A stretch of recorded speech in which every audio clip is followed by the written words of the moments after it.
Selamat berjumpa kembali rekan-rekan yang dikasihi Tuhan Yesus Kristus. Kita percaya bahwa kasih sayang Tuhan telah menolong kita sepanjang minggu yang lalu. Hari ini kita akan meneruskan pelajaran kita berkenaan dengan dewasa dalam Kristus. Kali ini kita akan mencoba bersama-sama untuk memperhatikan salah satu sisi kedewasaan dalam Kristus itu seperti apa. Kali ini kita akan belajar tentang peduli pergumulan orang lain. Sebelum kita mulai dengan pembahasan kita bersama, mari kita berdoa terlebih dahulu dan mohon pertolongan Tuhan supaya kita bersama-sama bisa memahami semuanya dengan sebaik-baiknya. Mari kita berdoa. Tuhan Yesus yang mengasihi kami bersyukur kepada Tuhan karena sepanjang minggu lalu Tuhan telah menganugerahi kami dengan berkat-berkat yang besar.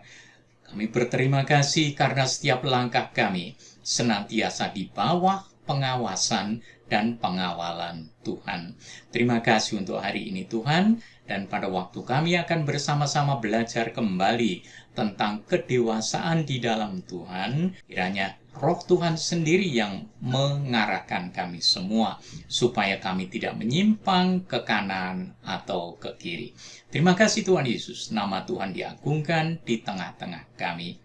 Amin. Saudara sekalian, pokok yang kita bicarakan berkenaan dengan kepedulian kita sebagai orang-orang yang dewasa di dalam Kristus terhadap pergumulan saudara-saudara kita, pergumulan orang-orang lain. Sesuai dengan tema triwulan kita, dewasa dalam Kristus, hari ini kita belajar salah satu cirinya adalah kepedulian terhadap pergumulan orang-orang lain. Memang teks yang akan diambil pada hari ini diambil dari kitab Galatia pasal yang ke-6, ayat yang pertama sampai dengan ayat yang ke-10. Saya ingin mengajak saudara untuk membuka Alkitab masing-masing. Saudara silakan menyimak, saya akan membacakan ayat-ayat ini sepenuhnya. Saudara-saudara, kalaupun seorang kedapatan melakukan suatu pelanggaran, maka kamu yang rohani harus memimpin orang itu ke jalan yang benar dalam roh yang lemah lembut, sambil menjaga dirimu sendiri, supaya kamu juga jangan kena pencobaan. Bertolong-tolonganlah menanggung bebanmu. Demikianlah kamu memenuhi hukum Kristus. Sebab kalau seorang menyangka bahwa ia berarti padahal ia sama sekali tidak berarti, ia menipu dirinya sendiri. Baiklah, tiap-tiap orang menguji pekerjaannya sendiri, maka ia boleh bermegah melihat keadaannya sendiri dan bukan melihat keadaan orang lain. Sebab tiap-tiap orang akan memikul tanggungannya sendiri. Dan baiklah dia yang menerima pengajaran dalam firman, membagi segala sesuatu yang ada padanya dengan orang yang memberikan pengajaran itu. Janganlah sesat, Allah tidak membiarkan dirinya dipermainkan, karena apa yang ditabur orang, itu juga yang akan dituainya. Sebab barang siapa menabur dalam dagingnya, ia akan menuai kebinasaan dari dagingnya. Tetapi barang siapa menabur dalam roh, ia akan menuai hidup yang kekal dari roh itu. Janganlah kita jemu-jemu berbuat baik, karena apabila sudah datang waktunya, kita akan menuai, jika kita tidak menjadi lemah. Karena itu, selama masih ada kesempatan bagi kita, marilah kita berbuat baik kepada semua orang, terutama kepada kawan-kawan kita seiman. Jadi saudara sekalian yang dikasihi Tuhan Yesus Kristus, kita akan memperhatikan secara khusus beberapa ayat dalam Galatia pasal yang ke-6 ini. Dan itu menjadi ayat hafalan kita. Itu adalah ayat yang kedua. Bertolong-tolonganlah menanggung bebanmu. Demikianlah kamu memenuhi hukum Kristus. Saudara sekalian, kalau kita belajar dari bagian ini, bertolong-tolongan menanggung beban, saling menolong dalam mengangkat beban bersama, berat sama dipikul, ringan sama dijinjing. Hal ini menunjukkan bahwa kita memenuhi hukum Kristus. Dan hukum Kristus itu adalah hukum kasih. Karena hanya karena kasih Allah lah yang mendorong kita untuk bisa saling menolong. Saya ambil dari bahasa Indonesia modern. Disebutkan bantulah dalam menanggung beban sesamamu. Dengan cara ini, kamu memenuhi semua ajaran Kristus. Kemudian bahasa Indonesia sehari-hari menyebutkan, hendaklah kalian saling membantu menanggung beban orang, supaya dengan demikian kalian menaati perintah Kristus. Tiga-tiganya itu memberikan penjelasan khas yang saya beri warna kuning dan garis bawah, memenuhi hukum Kristus. Bahasa Indonesia modern memenuhi semua ajaran Kristus.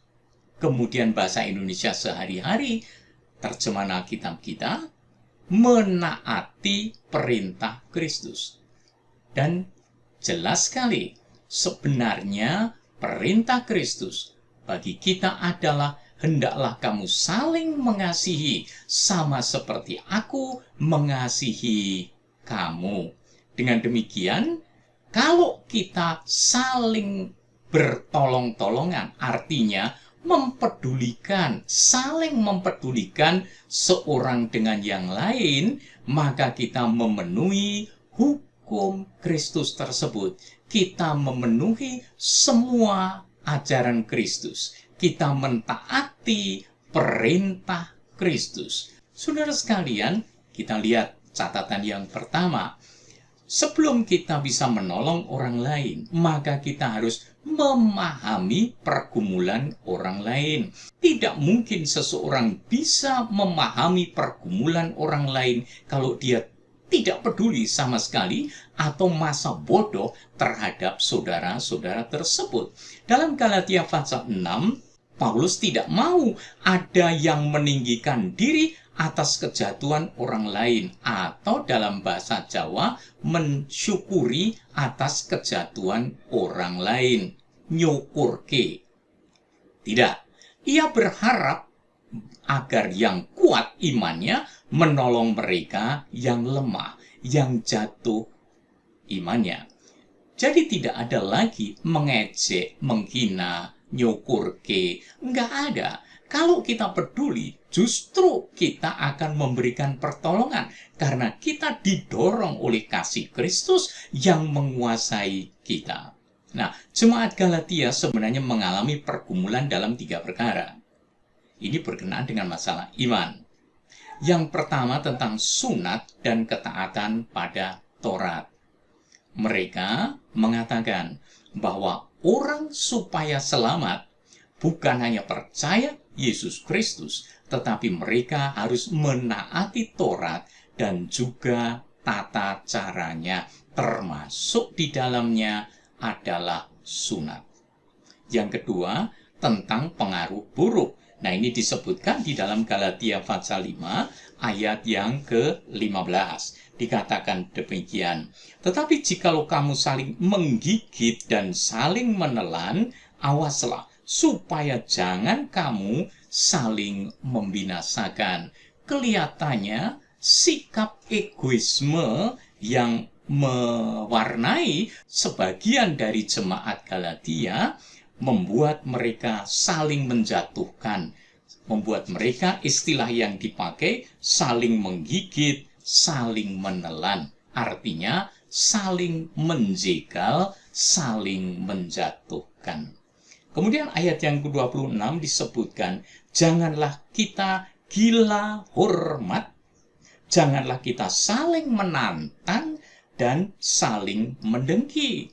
Jadi jelas sekali, orang-orang Galatia mengalami tantangan ini, pergumulan. Pergumulan yang kedua itu pengaruh-pengaruh yang buruk, yaitu karena mementingkan diri sendiri, tidak peduli kepada orang lain karena tidak mengasihi, maka terjadilah benturan-benturan antar sesama anggota, saling mendengki, saling menjatuhkan, gila hormat, dan segala macam. Yang ketiga adalah dampak pada penyembahan berhala. Itu disebutkan dalam Galatia pasal 5 ayat 19 sampai ayat yang ke-21, yaitu perbuatan daging telah nyata, percabulan, kecemaran, hawa nafsu, penyembahan berhala, sihir, perseteruan, perselisihan, iri hati, marah, kepentingan diri sendiri, percideraan, roh pemecah, kedengkian, kemabukan, pesta pora, dan sebagainya. Semuanya itu menjadi pergumulan khusus orang-orang Galatia, yaitu hidup di dalam daging. Dan karena hidup di dalam kedagingan, maka mereka kemudian terseret, terbawa oleh penyembahan berhala. Dan kita sudah membicarakan minggu lalu berkenaan dengan buah kedagingan atau buah tabiat manusia yang berdosa. Jadi 3 perkara itu, satu tentang sunat ketaatan pada Taurat, tentang pengaruh yang buruk, ketiga berkenaan dengan dampak penyembahan berhala. Itu menjadi pergumulan khusus orang-orang Galatia. Nah, kita tahu memang setiap orang berbeda pergumulannya. Maka kita perlu secara bijak memahaminya dari sudut pandang yang tepat. Artinya sudut pandang dari orang tersebut. Maka dari itu, ukuran yang dipakai adalah ukuran mereka yang sedang bergumul. Karena masalah yang mereka hadapi kelihatannya begitu berat bagi mereka, belum tentu di pandangan kita berat, karena sudut pandangnya beda. Jadi, bukan ukuran kita, tetapi ukuran mereka. Inilah yang disebut dengan empati. Artinya, bisa menempatkan diri sebagai sahabat dan bukan sebagai hakim bagi mereka yang sedang bergumul. Kenapa? Karena kita memenuhi tuntutan-tuntutan Kristus atau perintah Kristus. Yang kedua, peduli pergumulan orang lain. Sesudah kita memahami pergumulannya, mari kita peduli kepada orangnya. Hasil memahami pergumulan orang lain yang sedang dihadapi mereka, kita menjadi peduli kepadanya. Kita menaruh empati kepadanya. Jadi, jangan menghakimi orang yang sedang jatuh. Mari kita membangun sikap saling menolong antar sesama. Sekali lagi, berat sama dipikul, ringan sama dijinjing. Jauhkan sikap tinggi hati atau sombong. Berikutnya, kita harus menguji diri, mengenali diri sendiri. Siapakah kita ini sehingga menghakimi orang lain? Itu penting.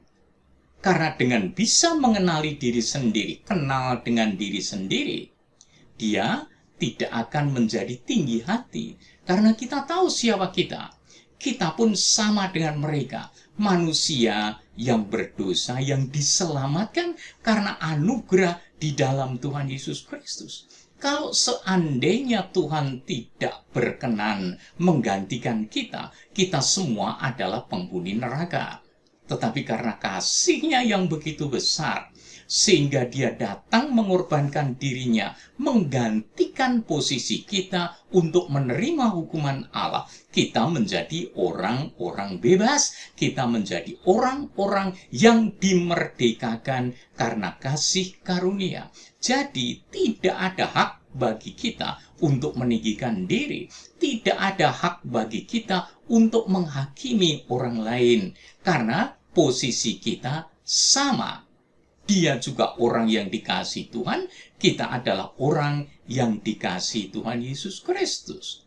Jadi marilah kita saling mengasihi satu dengan yang lain. Yang ketiga, kalau kita sudah memperdulikan pergumulan orang lain, kita ambil sikap.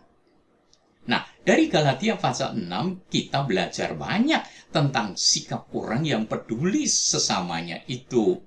Sikap ini akan menjauhkan orang dari sikap masa bodoh dan sikap tinggi hati.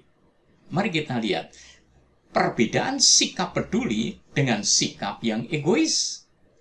Dan semuanya ini menunjukkan apakah seseorang sudah dewasa di dalam Kristus atau belum.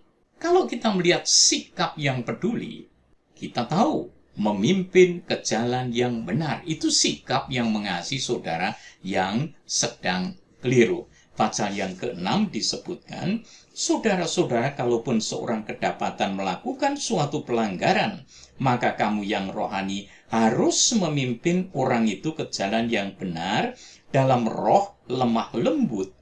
Perhatikan, memimpin dengan roh yang lemah lembut, bukan memaki-maki atau bukan dengan cara yang kasar atau dengan suara yang tinggi. Tapi disebutkan di sini, kita harus memimpin orang itu ke jalan yang benar dalam roh yang lemah lembut, sikap hati yang lemah lembut. Tujuannya bukan supaya kita dipuji, tujuannya adalah supaya saudara kita itu terangkat kembali dan imannya dipulihkan. Beda dengan sikap yang egois. Kalau sikap egois itu suka menipu diri sendiri. Ayat yang ketiga menyebutkan, sebab kalau seorang menyangka bahwa ia berarti, padahal ia sama sekali tidak berarti, ia menipu dirinya sendiri. Orang yang egois itu menipu dirinya sendiri. Kenapa? Sebab dia menganggap bahwa dia lebih tinggi posisinya dari saudaranya yang sedang jatuh. Sikap egois, sikap sombong, tidak mungkin dia bisa membuat orang lain terangkat. Justru orang lain akan sakit hati terhadap sikap orang yang seolah-olah kerohaniannya lebih matang. Nah, itu sebabnya di dalam mempedulikan orang lain sebagai bukti dewasa di dalam Kristus, maka sikap lemah lembut menuntun mereka, mengangkat mereka, supaya mereka pada posisinya kembali untuk kemuliaan Tuhan. Itu adalah sikap yang rendah hati. Tidak ada kesombongan padanya. Pasal yang ke-6 ayat yang kedua, bertolong-tolonganlah menanggung bebanmu. Orang ini akan menuruti perintah Kristus karena kasih Tuhan itu. Karena kasihnya yang ada di dalam dirinya, maka dia akan menolong orang yang sedang bergumul. Dia tidak menggosipkan, tidak melecehkan, tidak merendahkan, tapi dengan lemah lembut akan menolong mengangkat orang tersebut. Jadi, kalau sikap egois biasanya akan merendahkan orang lain. Tetapi orang yang rendah hati, dia akan berusaha menolong orang tersebut. Pasal 6 ayat yang ke-9 disebutkan, kita tidak akan jemu-jemu berbuat baik. Kenapa? Karena kita mengasihi saudara-saudara tersebut. Tapi orang yang bersikap egois biasanya jemu berbuat baik, mungkin malah tidak berbuat baik. Itu disebutkan di dalam pasal 6 ayat yang ke-9. Kemudian pasal 6 ayat 10 menyebutkan bahwa kita semua perlu berbuat baik kepada semua orang. Itu sebabnya ayat yang ke-10 menyebutkan, karena itu selama masih ada kesempatan bagi kita. Perhatikan, selama masih ada kesempatan bagi kita. Kapan? Selama kita masih hidup di bumi ini. marilah kita berbuat baik kepada semua orang tanpa memandang muka, tanpa memandang jabatan orang. Kita perlu menolong semua orang, apalagi kalau saudara-saudara yang menderita itu adalah saudara-saudara seiman kita. Jadi saudara sekalian yang dikasihi Tuhan Yesus Kristus, kelihatannya orang yang dewasa imannya di dalam Kristus akan menunjukkan sikap yang peduli kepada saudara-saudaranya yang lain. Mempunyai sikap empati kepada orang-orang sesamanya, di mana saja, kapan saja, dan apapun posisinya. Luar biasa kasih Kristus yang menguasai kita. Jadi kita bisa mengambil kesimpulan, memahami pergumulan orang lain dan peduli kepada mereka akan membangun sikap rendah hati dan menumbuhkan sikap kepedulian kita sebagai anak-anak Tuhan yang dikasihinya, sehingga kita menjadi berkat bagi sesama kita dan memuliakan Tuhan Yesus Kristus. Pertanyaannya, siapkah kita? Siapkah Anda dan saya melangkah untuk menjadi semakin dewasa dalam Kristus? Apa alasan kita? Mari kita berdoa. Terima kasih Tuhan Yesus untuk berkat-Mu, atas kebaikan Tuhan yang luar biasa, yang menganugerahi kami dengan kesempatan untuk selalu berbuat baik. Kesempatan untuk menunjukkan kasih-Mu kepada sesama kami dan kepada saudara-saudara seiman kami. Anugerahi kami Tuhan dengan sikap yang rendah hati, seperti Engkau telah merendahkan diri untuk menolong kami. Tolonglah kami, kuatkan kami, mampukan kami untuk melangkah menapaki kehidupan ini sesuai dengan rencana Tuhan, sesuai dengan teladan yang telah Tuhan tinggalkan untuk kami semuanya. Terpujilah nama-Mu Tuhan Yesus. Ampunilah segala pelanggaran kesalahan kami, ampunilah akan kesombongan kami. Di dalam nama Yesus Kristus Tuhan, Juru Selamat kami yang mengasihi kami berdoa. Amin. Terima kasih saudara sekalian yang dikasihi Tuhan Yesus Kristus. Kiranya damai sejahtera Tuhan bersama-sama dengan kita sekalian. Kiranya semakin hari kita menjadi semakin dewasa di dalam Kristus. Tuhan memberkati kita. Sampai ketemu pada rekaman-rekaman